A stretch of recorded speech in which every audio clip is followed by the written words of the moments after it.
ஆண்டவராகிய இயேசுவின் நாமத்தில் தொலைக்காட்சி நேயர்களுக்கு அன்பின் வாழ்த்துக்கள். இந்த நாளின் செய்தி, ஒரு பிள்ளை எப்படி வளர்க்க வேண்டும் என்பதை இரட்சகராகிய இயேசு கிறிஸ்து சொல்லிக் கொடுக்கிறார். இன்றைக்கு பிள்ளைகள் அநேக குடும்பங்களிலே தாறுமாறாய் வளர்கிறார்கள். அநேக பேர் நினைக்கிறார்கள், என் பிள்ளை அந்த பள்ளியில் படித்தால் பெரியவனாயிருப்பான், இந்த பள்ளியிலே படித்தால் பெரியவனாயிருப்பான், அந்த பள்ளியிலே படித்தால் கல்விமானாயிருப்பான், அந்த பள்ளியை படித்தால் முதல் மாணவனாய் தேர்ச்சி பெறுவான். இல்லை அன்பானவர்களே, ஒரு மாணவனுக்கு கல்விக்கூடம் அவனுடைய வீடுதான். வீட்டிலே அந்த அவன் ஒழுக்கத்தை கற்றுக்கொள்ளாவிட்டால் அவன் எந்த பள்ளியில் படித்தால் ஒழுக்கத்தை கற்றுக்கொள்ள முடியாது. இதனாலே என் செய்தியை நான் பேசுவதற்கு முன்பாக அந்த அதிகாரத்தை வாசிக்க விரும்புகிறேன். ஆண்டவரே சொன்ன வார்த்தை, ஒரு சிறு பிள்ளையை தம்மிடத்தில் அழைத்து அதை அவருக்கு நடுவே நிறுத்தி, கவனித்து பாருங்கள், ஒரு சிறு பிள்ளையை அழைத்து அவர்கள் நடுவே அதை நிறுத்தி, அடுத்த வார்த்தை, நீங்கள் மனம் திரும்பி பிள்ளைகளைப் போல் ஆகாவிட்டால் பரலோக ராஜ்யத்தில் பிரவேசிக்க மாட்டீர்கள். இங்கே நான் சொல்ல விரும்புகிற வார்த்தை, நீங்கள் பிள்ளையை அழைத்து அவர்கள் நடுவிலே நிறுத்தி. யோசித்து பாருங்கள், சிஷ்யர்கள் இருக்கிறார்கள், படித்தவர்கள், மேன்மை உள்ளவர்கள், அழைக்கப்பட்டவர்கள், தேவனால் தெரிந்து கொள்ளப்பட்டவர்கள், தேவனால் முன்குறிக்கப்பட்டவர்கள். தேவன் சொல்கிறார், அவர்கள் நடுவிலே அவர்களை நிறுத்தி. அப்படியானால் தேவனுடைய பெரிய அந்த சிந்தனை, அவருடைய எண்ணம், அவருடைய நோக்கம் நீங்கள் கவனிக்க வேண்டும். அவர்களை அழைத்து சிஷ்யர்கள் நடுவே நிறுத்தி. என்னை கேட்டுக்கொண்டிருக்கிற அன்புடைய பிள்ளையே, நீங்க விரும்புறீங்களா? என் பிள்ளை தேவனால் அழைக்கப்பட வேண்டும், என் பிள்ளை ஒரு மகா சபையில நடுவே நிறுத்தப்பட வேண்டும். அந்த வார்த்தை படிக்கிறீர்கள், அவர்கள் நடுவே நிறுத்தி. இன்னைக்கு அநேக பெற்றோர்களுக்கு அந்த ஒரு எண்ணம் இல்லை. என் பிள்ளை சபையில ஆராதிக்க வேண்டும், சபையிலே பாட வேண்டும், சபையிலே துதிக்க வேண்டும், சபையிலே கர்த்தருக்கு பயன்பட வேண்டும். அந்த எண்ணம் பெற்றோருக்கு முதலாவது இல்லை. திரும்ப சொல்லுகிறேன், உங்கள் பிள்ளைகளை அவர் நடுவே வைக்க விரும்புகிறார். அவருக்கு நடுவே, தேவ சபையில் நடுவே, தேவ சித்தத்திற்கு நடுவே, தேவ நோக்கத்துக்கு நடுவே உங்கள் பிள்ளைகளை கர்த்தர் வைக்க விரும்புகிறார். அவர் சொல்லுகிறார், நடுவே நிறுத்தி. அடுத்த வார்த்தை, நீங்கள் மனம் திரும்பி பிள்ளைகளைப் போல ஆகாவிட்டால் பரலோக ராஜ்யத்தில் நீங்கள் பிரவேசிக்க மாட்டீர்கள் என்று மெய்யாகவே உங்களுக்கு சொல்லுகிறேன். கொஞ்சம் யோசிக்க வேண்டும். மனம் திரும்புதலுக்கும் பிள்ளைகளுக்கு என்ன சம்பந்தம்? பரலோக ராஜ்யத்திற்கும் பிள்ளைகளுக்கு என்ன சம்பந்தம்? உண்டு அன்பானவர்களே. இந்த நிறைய ஆண்டவர் சொன்னார், சிறு பிள்ளையாயிரு, ஆனால் சிறு பிள்ளைத்தனமா இருக்காதே. இந்த அநேகர் சிறு பிள்ளைத்தனமா இருக்கிறார்கள். ஆலயத்துல பேச்சு, அவருடைய செயல்பாடு எல்லாமே சைல்டிஷ் நேச்சர். பிள்ளையா இருக்க வேண்டும், சிறு பிள்ளையா இருக்க வேண்டும், ஆனால் சிறு பிள்ளைத்தனமா இருக்கக்கூடாது. இன்னைக்கு நிறைய குடும்பம் பெரிய வளர்ந்தவர்கள் கூட நீண்ட கால சபைக்கு போகிறார்கள், நீண்ட கால ஊழியம் செய்கிறார்கள், நீண்ட கால அனுபவங்கள் இருக்கிறது, போதகரின் பிள்ளை என்று சொல்லிக் கொள்ளுகிறார்கள், போதகரின் மனைவி என்று சொல்லுகிறார்கள். ஆனால் இன்னும் the character is childish nature. ஒரு சிறு பிள்ளைத்தனமான பேச்சு, மக்களோடு பழகும் போது, மக்களோடு பேசும்போது, மக்களோடு உரையாடும் போது, everything based on childish nature. ஒரு முதிர்ச்சி இல்லை. அதாவது பட்டிமன்றம், வாக்குவாதம், இதை காண்பிக்கிறது. Still they are not matured. ஆண்டவர் சொன்னார், சிறு பிள்ளையை போல.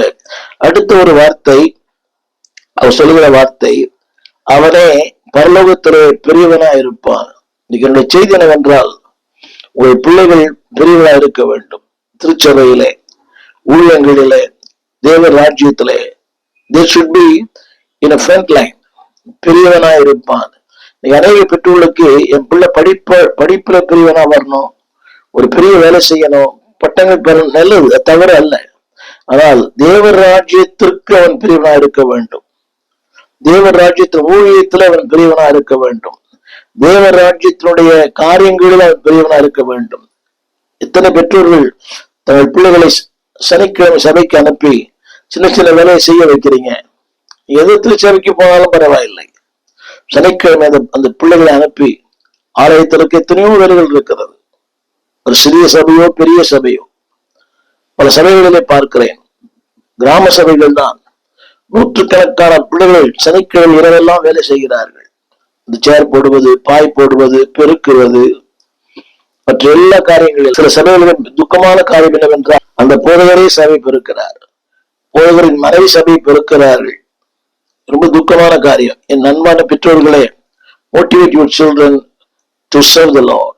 உங்களுடைய பிள்ளைகளை ஆண்டவருக்கு ஊழியம் செய்ய பழக்கி வையுங்கள். ஆண்டவருக்கு ஊழியம் செய்ய உற்சாகப்படுத்துங்கள். ஆண்டவருடைய ஊழியத்துல பங்கு பெற அவளை துரிதப்படுத்துங்கள். இன்னைக்கு இருக்கிற மிகப்பெரிய வேதனை என்னவென்றால், என் பிள்ளை சபைக்கு வரல, படிக்கிறான், ஹோம்ஒர்க் பண்றான், அவன் படிப்பது யூகேஜி எல்கேஜி, அதற்கே அவன் ஆலயத்துக்கு வர முடியல. அடுத்த நாள் இன்னைக்கு மாலை 6 பிள்ளைகள் வருவதே இல்லை. கேட்டா திங்கட்கிழமைக்காக படிக்கிறாங்களாம். ஹலோ, அது எந்த விதத்தில் ஏற்புடையது என்று எனக்கு தெரியல. உங்களுக்கு தெரிந்தால் சொல்லுங்கள். நல்லது, கல்வி நல்லது, படிப்பு நல்லது, அதை விட கர்த்தர் நல்லவர். Give priority to God. அவரை மையப்படுத்துங்கள். தேவன் உங்கள் பிள்ளைகளை மையப்படுத்துவார். அவருடைய ஊழியத்தில் உங்கள் பிள்ளைகளை மையப்படுத்துங்கள். அந்த வார்த்தை சொல்ல விரும்புகிறேன், நடுவே நிறுத்தி. அடுத்து இன்னொரு வார்த்தை சொல்லுகிறார், பரலோக ராஜ்யத்திற்கு அவர்கள் மிக மிக மிக முக்கியமானவர்கள். தேவராஜ்யத்திற்கு, தேவராஜ்யத்தின் காரியங்களுக்கு. ஆலயங்களிலே தைரியமா சொல்ல முடியும், சிறு பிள்ளைகள் கூட அவனுடைய வேலையை செய்கிறார்கள். இந்த ஊடகத்துல ஒரு சின்ன பையன் தான் ஒர்க் பண்றான், 3ஆம் வகுப்பு படிக்கிறான். இந்த பையன் இந்த ஊடகத்துல அவன் வசனங்களை போடுகிறான், பாடல்களை போடுகிறான். அது பெற்றோருடைய மிகப்பெரிய அந்த பாரம் வளர்ப்பு. Motivate your children to be in the service of God. தேவனுடைய ஊழியத்தில் உங்கள் பிள்ளைகளை பழக்க வையுங்கள். பல காரியம் சொல்லும், சின்ன பிள்ளை அவன் வளர்ந்தா செய்வான், பெரியவனானா செய்வான். இல்லை, இப்பவே அந்த வசனத்தை படித்து பாருங்க. ஒரு சிறு பிள்ளை, பிள்ளைன்னு சொல்லவில்லை, ஒரு சிறு பிள்ளை. அடுத்த வார்த்தை, இந்த பிள்ளையை போல தன்னை தாழ்த்துகிறவன் எவனோ உயர்த்தப்படுவான்.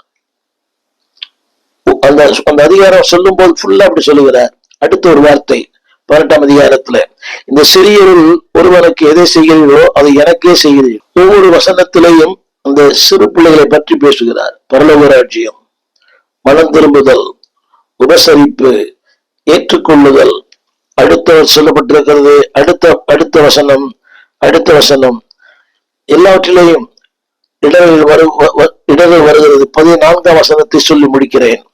அடுத்து அவர் சொல்லுகிறார் 14, இந்த சிறியரில் ஒருவனும் கெட்டு போவது பரலோக ராஜ்யத்திற்கு பிதாவின் சித்தம் அல்ல. ஒருவரும் கெட்டு போவது பரலோக ராஜ்யத்தினுடைய பிதாவுக்கு சித்தம் அல்ல. என் அன்பு தேவ பிள்ளையே, உங்கள் பிள்ளைகள் கெட்டு போவது தேவ சித்தம் அல்ல. உங்கள் பிள்ளைகள் வாழ்ந்திருக்க வேண்டும், சிறப்பா இருக்க வேண்டும், தேவனுக்கு பயன்பட வேண்டும்.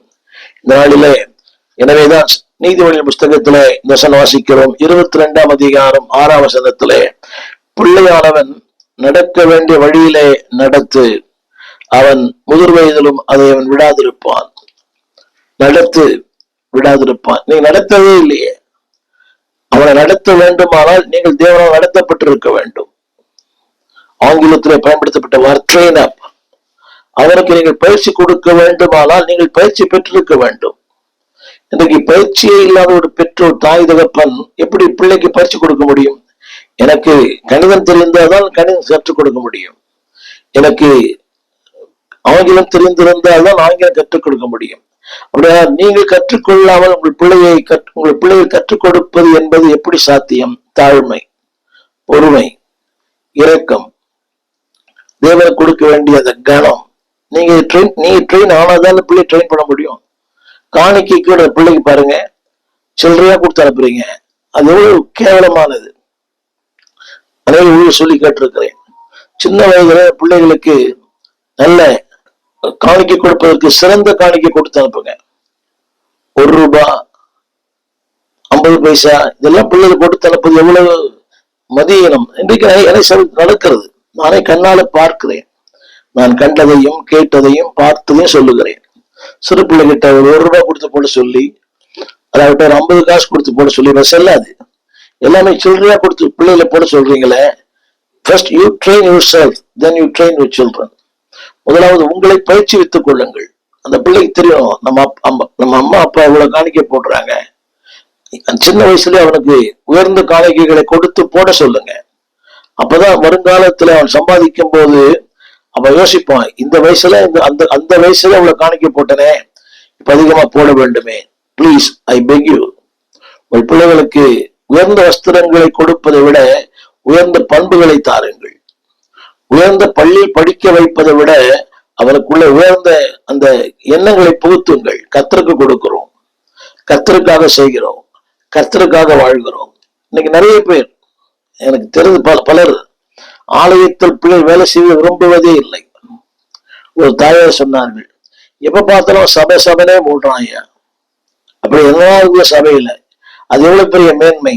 வசனத்தை படித்தேன், அவர்கள் நடுவிலே அவனை நிறுத்தி. எத்தனை பெரிய மேன்மை.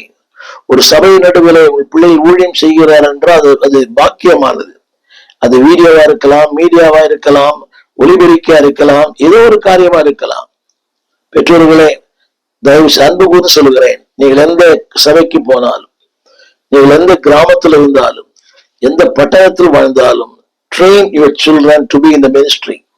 உங்கள் பிள்ளைகளை ஊழியத்திற்கென்று சின்ன வயதிலே பக்குவப்படுத்துங்கள். பாட சொல்லுங்க. இன்னைக்கு பிள்ளைகள் அநேக சபையில் பிள்ளைகள் பாடுறதே இல்லை. சினிமா பாட்டு மனப்பாடமா தெரியுது, ஆனா கர்த்தருடைய பாட்டு மனப்பாடமா தெரியல. அந்த பிள்ளைகள் சொல்லுங்க, ஆலயத்துல கண்களை மூடுங்கள், கைகளை தட்டுங்கள், முழங்கால் போடுங்கள். முடிந்தால் உங்கள் பிள்ளைகளை உங்க பக்கத்துல வைத்துக் கொள்ளுங்கள். யூ ட்ரெயின் தம். அவனை பாருங்க, அவன் பாடுறானான்னு பாருங்க, அவன் ஜெபிக்கிறானான்னு பாருங்க, அந்த பிள்ளை ஆராதிக்குதான் பாருங்க. கிராம சபைகளிலே, எத்தனையோ சபைகளிலே பிள்ளைகள் ஆராதிப்பதை பார்க்கிறேன். பட்டண சபைகளிலே ஒரு பெரிய வேடி கொடுமை என்னவென்றால், இந்த பிள்ளைங்க உட்கார்ந்து இருக்கிறது பெற்றோர் பக்கம் உட்கார்ந்து இருக்கிறாங்க. இந்த வருகிற வாரங்களிலே உங்கள் பிள்ளைகளை உங்கள் பக்கத்துல அமர வையுங்கள். அவன் ஆராதிக்கிறவா இல்லை என்று பாருங்கள். நீங்கள் ஆராதிக்கிறீங்க, கொஞ்சம் சற்று திரும்பி அளவட்டால் உங்கள் வரிசையில அவன் ஆராதிக்கிறானா என்று பாடுங்கள். பரீட்சை மார்க் எடுக்கலாம் அவனை திட்டுறீங்க, படிக்கலாம் அவனை திட்டுறீங்க, ஹோம்ஒர்க் பண்ணலாம் திட்டுறீங்க. அவன் ஆராதிக்கலையே, என்னைக்கு அவனை கண்டிச்சிருக்கிறீங்களா? இப்படி ஆராதிக்கணுமே, இப்படி ஆராதிக்கணும், இப்படி என்னைய சொல்லி கொடுத்துருக்கிறீங்களா? Very sad. என்னை கேட்டுக்கொண்டு கண்டது பிள்ளையே, train up your child in the way he should go. Tamil அழகா போட்டு, அவன் நடக்க வேண்டிய வழி, அவன் சொல்லும் பாதைகள் ரொம்ப தூரம் இருக்குது. வாழ்க்கையின் பயணங்கள் ரொம்ப தூரம் இருக்குது. திரும்ப சொல்வேன், கல்லூரி கற்றுக் கொடுப்பதல்ல, ஊழியம் கற்றுக் கொடுப்பதல்ல, ஒரு குடும்பம் தான் கற்றுக் கொடுக்கணும். Train, not it is not a school, it is not a university, it is not a pastor.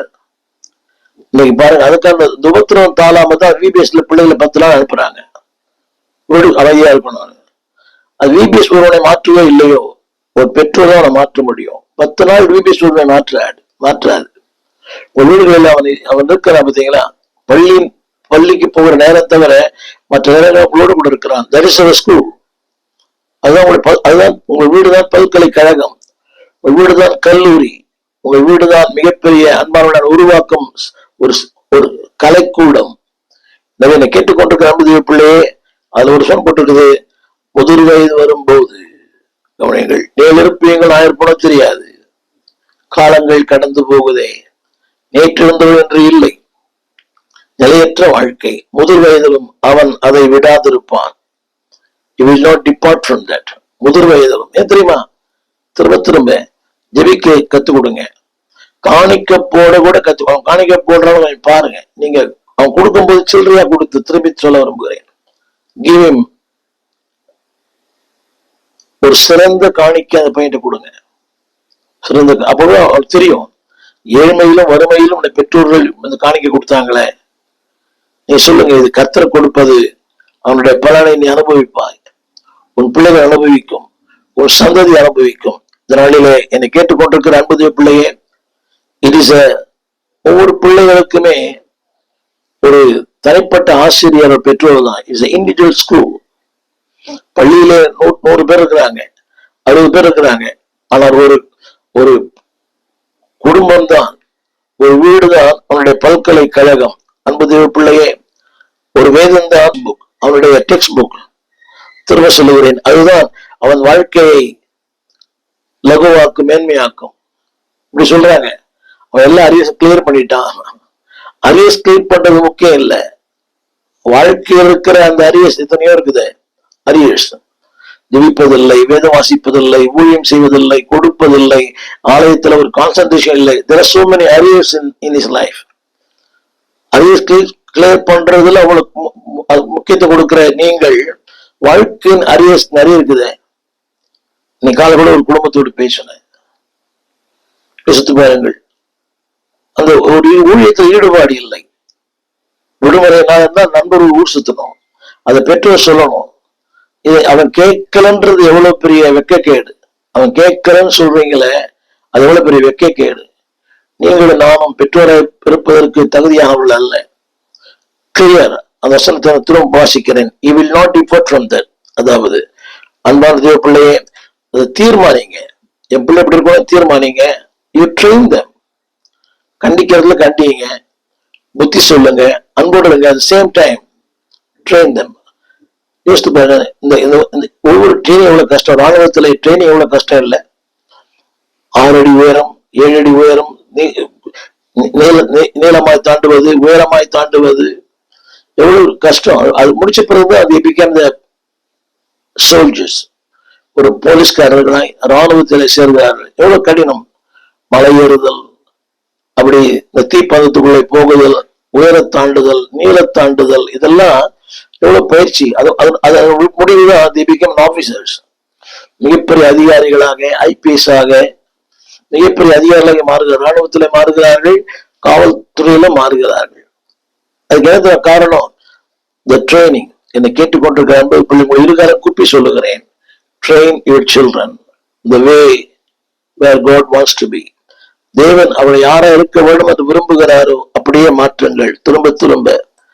அதுதான் அவனுடைய உள்ளத்துல பெரிய தாக்கத்தை ஏற்படும். Make an impression in his life. அவனுடைய உள்ளத்துல ஒரு தாக்கத்தை ஏற்படுத்துங்கள். ஒரு 3 காரணம் சொல்லுகிறேன். கிறிஸ்தவமும் பள்ளி பருவமும், கிறிஸ்டியானிட்டி அந்த ஸ்கூல். இரண்டாவது அன்பானுடைய அதாவது கிறிஸ்டியானிட்டி அண்ட் இஸ் ஆர்ட், கிறிஸ்தவமும் அவருடைய வளர்ப்பும். மூன்றாவது கிறிஸ்தவமும் பிள்ளையின் நோக்கமும். திருமுறை சொல்லுகிறேன், திரையில் கூட பாருங்கள். கிறிஸ்டியானிட்டி தி ஸ்கூல் ஏஜ், தமிழ்ல கிறிஸ்தவமும் பள்ளி பருவமும்.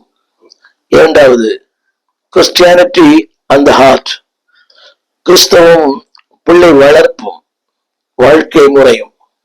மூன்றாவது கிறிஸ்தவமும் பிள்ளை வளர்ப்பின் நோக்கமும். எந்த நோக்கத்துக்காக பிள்ளைய வளர்க்குறீங்க? அவன் சம்பாதிக்கணும், எனக்கு சோறு போடணும், வீடு வாங்கணும், பங்களா வாங்கணும், பணக்கார பெண்ணை கல்யாணம் பண்ணணும், அதெல்லாம் நோக்கம். செய்தியை கேளுங்க. நம்பர் ஒன் அந்த வார்த்தை சொல்லி கிறிஸ்தவமும் பள்ளி பருவமும். 5 விளையாது, 50 விளையாது. இன்னைக்கு 5 வளைய கற்றுக் கொடுங்கள். வசனத்தை வாசிக்கிறேன். பிரசங்கி புஸ்தகம் 12ஆம் அதிகாரம் 1ஆம் வசனம். பிரசங்கி 12. அந்த வார்த்தை இப்படி சொல்லுகிறது, நீ உன் வாழ்வு பிராயத்திலே உன் சிருஷ்டிகரை நினை, தீங்கு நாட்கள் வராதற்கு முன்னும். எல்லாருடைய வாழ்க்கையிலே there are some dangerous life, தீங்கு நாட்கள். அதுக்கு அடுத்து எனக்கு பிரியமான அல்ல என்று நீ சொல்லும் முன்பு அவன் சொல்லும் போது. நிறைய பேர் பாருங்க, குறிப்பிட்ட ஒரு பருவத்தில் நின்றா இருக்கிறார்கள்.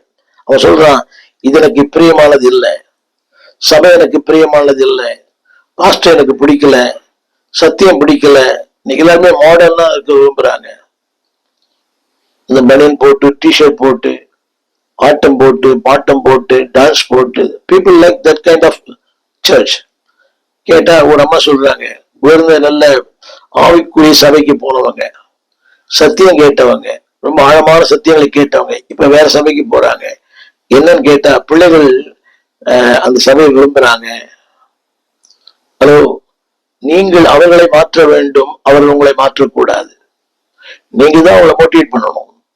சின்ன வயசுல சத்தியம் கேட்கிறீங்க, ஆழமான சத்தியங்கள், பரிசுத்தமான வார்த்தைகள், நீதியான வார்த்தைகள், உண்மையான வார்த்தைகள், தியாகமான வார்த்தைகள். அந்த ஊழியன் இரவெல்லாம் பகலெல்லாம் விழுந்து ஜெபிக்கிறான். ஒரு ஊழியர் சொன்னார், சனிக்கிழமை இரவு முழங்கால் போடுவாராம், ஞாயிற்றுக்கிழமை அதிகாலத்து முழங்கால் எழுந்திருப்பாராம். பல வருஷங்கள் இதை செய்கிறார். சனிக்கிழமை இரவு முழங்கால் போடுகிறார். ஞாயிற்றுக்கிழமை காலையில எழுந்தார். சொல்றார், நேரம் குளிச்சு நேரம் பலிபடுத்து போயிடுவேன். குளித்து முடித்தார் பலிபடுத்து உட்கார்ந்து இரவெல்லாம். அப்படிப்பட்ட திருச்சபையில இன்னைக்கு யாரும் விரும்புவதில்லை. மாடர்ன் இந்த புகை, ஒளி, வெளிச்சம், இந்த ஜாஸ் மியூசிக், மேற்கத்திய கலாச்சாரங்கள், ஆண்களா பெண்களா என்று தெரியாத அளவுக்கு உடை அலங்காரம்.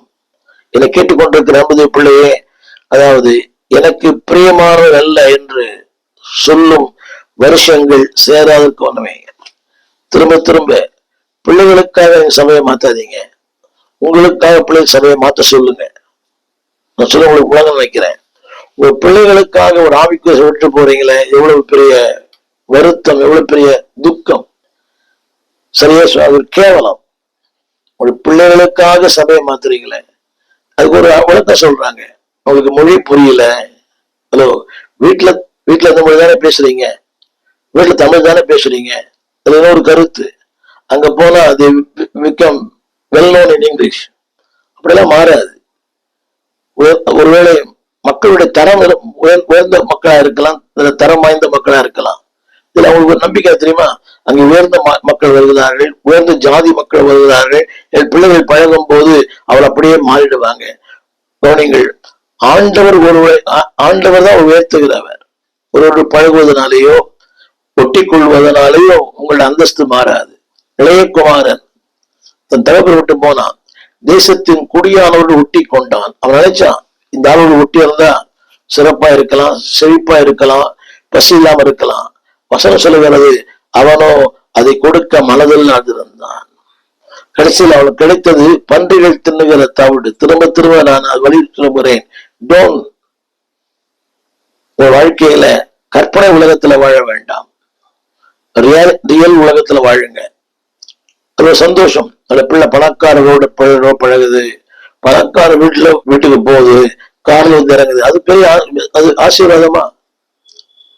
அது அல்ல. ஒரு பிள்ளை யாரோட பழகுறாங்க, எப்படிப்பட்ட மக்களோடு பழகுறாங்க, அது இவங்களே சொல்லிக்கிறாங்க. அவன் நல்ல பையன், ரொம்ப நல்ல பையன். யாருக்கு நீங்க பாத்தீங்களா அவனை? திரும்ப திரும்ப சொல்ல ஒரு வார்த்தை, ரோம் இஸ் யுவர் ஸ்கூல். கவனிங்க, இந்த பருவத்தில் அவனை விளக்காவிட்டால் 22ஆம் அதிகாரம் 6ஆம் வசனம், நடக்க வேண்டிய வயது, நடக்க வேண்டிய வழி, நடக்க வேண்டிய இந்த வாழ்க்கை, இதுல அவன் சரியா நடத்தாவிட்டால் ஒரு 3 காரியங்களை சொன்னேன். நம்பர் 1, வாலிப பிராயத்துல the age, the deepest impression. நான் சொல்ல வார்த்தை ஒரு வார்த்தை கவனம் வைக்கிறாங்க. the deepest impression in his life. அவனுடைய உள்ளத்துல ஒரு ஆழமான ஒரு எண்ணத்தை பதிவிடுங்கள். Deepest impression. அதாவது அந்த வயசுல எது பார்க்கிறானோ, எதை கேட்கிறானோ, அது அப்படியே உள்ளத்துல ஆழத்துல பதிஞ்சிடும். the age of deepest impression. அதுதான். நான் இந்து மார்க்கத்திலிருந்து வந்தேன். அன்னைக்கு எனக்கு ஒரு எண்ணம், அந்த குரல் என்னை தொட்டது. தோன்றி புகழோடு தோன்றுக, அந்தியில் தோன்றில் தோன்றாமல் நன்று. சின்ன வயசுல அந்த குரல் என்னை அப்படி பாதித்தது. தோன்றி புகழோடு தோன்றுக, அந்தியில் தோன்றில் தோன்றாமல் நன்று. இன்று பொழுதில் பெரிதுக்கும் தன் மகனை சான்றோடு என கேட்ட தாய். அப்படின்னா இந்த பூமியில ஏதோ ஒரு அச்சீவ்மெண்ட் பண்ணணும். தோன்றில் புகழோடு தோன்றுக, அந்தியில் தோன்றில் தோன்றாமல் நன்று. இது ஒரு உலக பிரகாரமான குரலா இருக்கலாம். அந்த சத்தியம் வாழும்போது புகழோடு வாழுங்க. Do something. நான் சொல்ல அந்த வார்த்தை, the deepest impression of the age. அது நம்முடைய உள்ளத்துல ஒரு ஆழமான விதையை, ஆழமான சிந்தையை அது உருவாக்குறது. 2வது, அது சின்ன வயசுலயே அந்த எண்ணங்கள் சுத்தமா இருக்கும். அவனுடைய பார்வை சுத்தமா, த பியூரஸ்ட் இன்னசென்ஸ். தமிழ்ல சொல்லுவேன் 12:1 அந்த வார்த்தையை படிக்க கிழங்க. படிக்கிற வார்த்தை அது என்ன செய்யுமா, தீங்கு நாட்களிலிருந்து அவனை பாதுகாக்கும். அதை கவனிக்க வேண்டும். அந்த உள்ளத்துல முதல் சொன்னேன் the deepest impression. 2வது the purest. அந்த சின்ன வயதிலேயே அவன் உள்ளத்துல பசுத்தமான விதையுங்கள். தமிழ் அழகா போட்டிருக்குது, தீங்கு நாட்கள் வராது. நான் தீங்கு சொல்லும் போது விபத்துகள் அல்ல, கவர்ச்சி, கூடா நட்பு, உலகம், இந்த அடிமைத்தனம், போதை மருந்து, ஏதோ ஒண்ணு. ரசிகர் கூட்டம். இன்னைக்கு பாருங்க, சின்ன சின்ன பையங்கள்லாம் ஒரு நடிகருக்கு பின்னால போறாங்க. அன்றைக்கு தொலைக்காட்சி ஒரு அம்மா சொல்றாங்க, என் கணவனை விட அவதான் எனக்கு முக்கியம், ஒரு நடிகரை.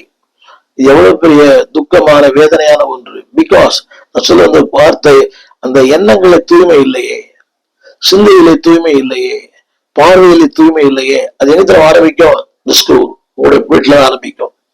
Your teaching and your training. அடுத்த வருஷம் சொல்லுகிறேன், கவனிங்க. அந்த 12:1 ஹையஸ்ட் இன்ட்ரெஸ்ட், அவன் உள்ளத்துல உயர்ந்த சிந்தனைகளை தாருங்க. ஒன்று சொன்ன டீப்பஸ்ட், பியூரஸ்ட், மூன்றாவது ஹையஸ்ட். திரையில் பாருங்கள், டீப், ஒரு ஆழமான ஒரு உத்வேகத்தை அவனுக்குள்ளே தாங்க. இரண்டாவது பியூரஸ்ட், பரிசுத்தமான சிந்தையை அவனுக்குள்ளே விதையுங்கள். மூன்றாவது ஹையஸ்ட், அவனுக்குள்ளே உயர்ந்த சிந்தனை விதையுங்கள். போன சொல்ல போகிறேன், அதாவது சபையும் பிள்ளை வளர்ப்போம். ஒரு சொன்ன சபை, முதல்ல உங்கள் வீடு பிள்ளை வளர்ப்பு. சொல்லும்போது சபையும் உங்கள் பிள்ளையும். கவனிங்க, எபேசியர் 6:4 சொல்கிறார், பிதாக்களே கர்த்தருக்கேற்ற சிற்றையிலும் போதனையிலும் அவர்களை வளர்ப்பீர்களாக. இந்த வார்த்தை கவனிக்க வேண்டும். கர்த்தருக்கேற்ற சிற்றையிலும் போதனையிலும் சபை வளர்ப்பதில்லை, கல்விக்கூடங்கள் வளர்ப்பதில்லை, இறையர் பள்ளி வளர்ப்பதில்லை, நீங்கள் தான். அந்த வார்த்தை தூரம் படிக்கிறேன். கர்த்தருக்கேற்ற சிற்றை, கர்த்தருக்கேற்ற போதனை, அவர்களை வளர்ப்பீர்களாக. கல்லூரி அல்ல, பைபிள் ஸ்கூல் கிடையாது, யூனிவர்சிட்டி அல்ல. பிதாக்களே, இப்படியான அந்த பொறுப்பு யாருக்கு என்று சொன்னால் கவனிகள், அட் த ஹோம். இரண்டாவது அட் த சர்ச். மார்க்கு சுவிசேஷம் 10:14. உங்கள் பிள்ளைகளை வளர்க்கிற இடம் சபை தான். முதல்ல உங்க வீடு, ஸ்கூல், அதான் பள்ளி. இரண்டாவது சபை. படித்த மார்க்கு 10:14. இயேசு அதை கண்டு விசனமடைந்து, சிறு பிள்ளைகளை என்னிடத்தில் கொண்டு வருவதற்கு இடம் கொடுங்கள். சபைக்கு, சபைக்கு. அடுத்த ஒரு வார்த்தை, அவளை தடை பண்ணாதிருங்கள். படி படி படி, ஹோம்ஒர்க் போடு, பிக்னிக் போ. திரும்ப சொல்லுறேன், அன்னைக்கு பிக்னிக் போலாம், ஸ்கூல் அன்னைக்கு கூட்டிட்டு போவாங்க. நீங்க சொல்லுங்க, சபை தான் முக்கியம். அன்றைக்கு அவங்க சொல்லுவான், பிள்ளைகள்லாம் போறாங்க. அதை விட பெரிய மேலான இடம் இதுதான். A place of entertainment, a place of enrichment, a place of enlargement. உன்னை பரவசப்படுத்தும் இடம், உன்னை பெருக்கும் இடம், உன்னை ஆழமாய் கட்டுகிற பிளேஸ் ஆஃப் என்ரிச்மெண்ட், உன்னை விசாலப்படுத்தும் இடம். ட்ரெயின் தம். திரும்ப சொல்லுகிறேன், ஒரு ஹோம். இரண்டாவது, உன் பிள்ளை வளர்வுக்கு சரியான இடம் சபை. 10:14. இயேசு அதை கண்டு விசனமடைந்து, தடை பண்ணாதிருங்கள், தேவ ராஜ்யம் அப்படிப்பட்டுடையது. உங்கள் பள்ளி வளர்ப்பதற்கு சரியான இடம் ஒரு வீடு, இல்ல சபை. மூன்றாவது, பிள்ளைகள் உலகத்துக்கு போவாங்க. அவர் சொன்னார், மத்தேயு 18:6, உலகம். கண்டிப்பா உலகத்துக்கு போய் தான் ஆகணும், உலகத்துக்கு போய் தான் ஆகணும். வீட்டில் இருக்க முடியாது, ஒர்க் ஃப்ரம் ஹோம் கிடையாது, அது எப்பவும் கிடையாது. You have to face the world. ஆண்டவர் சொன்னார் 18:6. அப்படி இருக்கும்போது இந்த சிறியர் ஒருவனுக்கு இடல் உண்டாக்குகிறவன் எவனோ. வார்த்தை கவனிங்கள். இப்படியானால் பாடுகள் உண்டு. நான் சொல்ல வந்த வார்த்தை, இளைஞர்கள் கட்டாயம் வரும். உலகம், கவர்ச்சி, மாயை, அந்த நாட்களை விட அந்த நாட்களில் மோசம். ஒரு 10 ஆண்டுகளுக்கு இப்படிப்பட்டதான பாவங்கள் இல்லை. தினந்தோறும் பார்க்கிறோம். இன்றைக்கு கொலை, கொள்ளை, கற்பழிப்பு, இல்ல சின்ன பிள்ளைய கூட விட்டு வைக்கிறது இல்லை. எங்க டெய்லி ஒரு கொலை, ஒரு கொள்ளை. ஏனென்றால் கவனிங்க, அந்த சொல்லப்பட்டிருக்குது, இடர்கள் வரும். ஆனால் அன்பான தேவ பிள்ளைகளே, அந்த இடரிலிருந்து அவனை பாதுகாப்பது உங்கள் வீடு, சபை, சத்தியம், தேவராஜ்யம். இரண்டாவது குறிப்பு சொல்கிறேன், கிறிஸ்தவமும் ஒரு பிள்ளை வளர்ப்பும். யுவர் ட்ரெயினிங் சொல்றேன். கேட்டாலும் வாங்கி தரீங்க, அதுதானா நீங்களும் மனம் நிறைகிறீங்க. வயசு, அதாவது உங்க தகுதிக்கு மிஞ்சி ஏழை குடும்பம். நேற்று கூட ஒரு சம்பவம் நடந்தது. ஒரு ஏழை குடும்பம், சின்ன வீடு. அது அந்த பையன் ராயல் என்ஃபீல்டு வண்டி வாங்கியிருக்கிறான். அது நிறுத்துவதற்கு அங்க இடமே கிடையாது. 2 லட்சம் ரூபாய் அந்த சகோதரி சொல்றாங்க. அவ்வளவு காசு கொடுத்து வேலை வாங்கியிருக்கான். வீட்டுக்கு வெளியே நிறுத்தி இருக்கிறான். யாரோ தூக்கிட்டு போயிட்டாங்க. போலீஸ் கம்ப்ளைண்ட் கொடுத்தா வீட்டை பார்த்து அந்த போலீஸ் பார்த்தாங்க. உனக்கு எப்படி உள்ள பணம் வந்துச்சு? அதுக்குரிய ஆதாரங்கள் இல்லை. அந்த பையன்கிட்ட வாங்கின ரசீது கூட இல்லை. 2 மாசம் கட்டினான் பணம். 2-3 மாசம் கட்டினா அப்புறம் கட்டல. அப்ப உடனே அவன் மேல அவனை சந்தேகம் பண்ணோடு இது திருட்டு பைக்கா இருக்கலாம். அந்த கேஸ் எடுக்கவே இல்லை. 2 லட்சம் ரூபாய் வீணா போச்சு. சிறிய வீடு, குடிசை வீடு. அது அந்த குடிசை வீடு நான் தவறா சொல்லவில்லை, மன்னிக்க வேண்டும். அதற்கு 2 லட்சம் ரூபாய் கொடுத்து ஒரு வண்டி வாங்கி ஒரு பையனை கொடுப்பது அவர் ஒரு தினக்கூலி. அவன் கேட்டா விரும்பினா. அன்பு தேவ பிள்ளைகளை திரும்ப சொல்லுகிறேன், உங்கள் பிள்ளைகளுக்கு இடரலா இருக்காதிருங்கள். நிறைய பெற்று பிள்ளைகள் சொல்றது, எங்க அப்பா இரவெல்லாம் மொபைல் போன் பாக்குறாரு.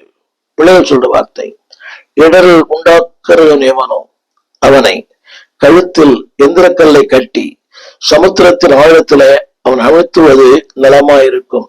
என்னோட அன்பான பெற்றோர்களே, உங்கள் பிள்ளைகளுக்கு இடரலா இருக்காதிருங்கள்.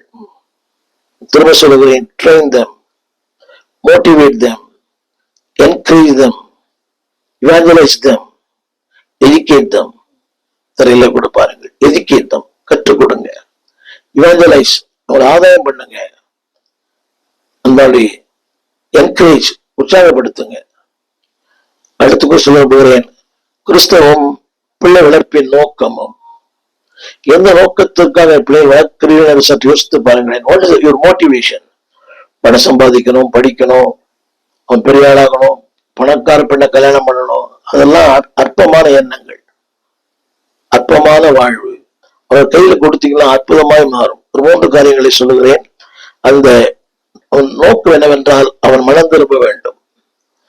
2வது திரும்ப the way of salvation, ரட்சிப்பின் வழி அவனை கற்றுக் கொடுங்கள். மத்தேயு 18 அதிகாரம் 14 வசனம்.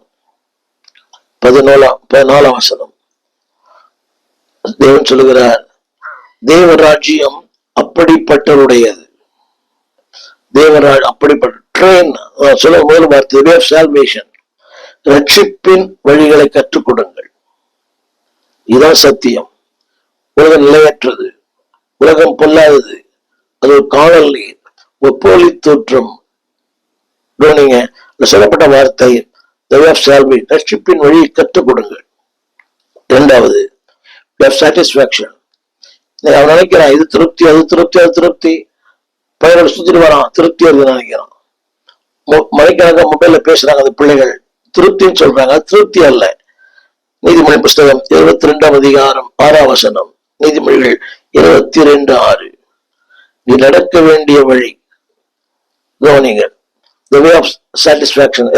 கர்த்தருடைய வார்த்தை தான் திருப்தி ஆக்கும், வழிகள் திருப்தி ஆக்கும், சபை திருப்தி ஆக்கும், போதனை திருப்தி ஆக்கும், சத்தியம் திருப்தி ஆக்கும். தாவீது சொல்லுகிறான், நானோ நீதியினால் உம்மை தரிசிப்பேன், நவிக்கும் போது உம்முடைய சாயலால் திருப்தி ஆவேன். அப்ப திருப்தி என்பது from God, in God, with God, for God. திருப்தி என்பது அவருக்குள்ளே வாழ்வது. திருப்தி என்பது அன்பாவளே அவரோடு வாழ்வது, அவருக்காய் வாழ்வது. ஏனே அவருக்குள், அவரோடு, with him, for him, அவருக்காக. ஒரு 3 காரியங்களை சொல்லி முடிக்கிறேன். The way of salvation, teach the way of salvation. 2வது teach the way of satisfaction. திருப்தினா என்னன்னு சொல்லிக் கொடுங்க. 3வது the way of service, அவனுக்கு ஊழியம் செய்ய கற்றுக் கொடுங்கள். 22:6 ஊழியம் செய்ய கற்றுக் கொடுங்கள். இதுதான் ஊழியம். அதை கற்றுக் கொடுங்க, பிற்காலத்தில் விடாதிலும். இன்றைக்கு அந்த வாய்ப்புகளை உருவாக்கித்தாங்க. ரட்சிப்பின் வாய்ப்புகள், 2வது திருப்தியின் வாய்ப்புகள், 3வது ஊழியம் செய்கிற வாய்ப்புகள். செய்யும் போது முதல்வதிலும் விடாதிருப்பான். உங்கள் பிள்ளைகளுக்காக ஜெபிப்போம். நீங்களும் ஜெபியுங்கள்.